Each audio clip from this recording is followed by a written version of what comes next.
Tak bisa ditampik, karir Raffi Ahmad yang sudah dibangun sejak usia belasan tahun membuatnya kini memiliki nama besar di tanah air. Terlebih ia kini juga menekuni dunia bisnis, yang mana membuatnya semakin sibuk. Pengakuan Raffi baru-baru ini terkait karirnya membuat siapapun terkejut. Pasalnya suami Nagita Slavina itu memiliki niatan untuk pensiun dini dan ingin berhenti bekerja saat usianya menginjak 40 tahun. Sekarang umur gue 35 tahun, belum tentu juga umur 40 tahun gue masih bisa. Hai guys.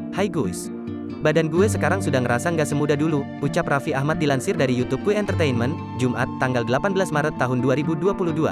Karena kesibukannya sekarang, Raffi Ahmad mengaku telah kehilangan banyak momen bersama sang istri dan kedua buah hatinya.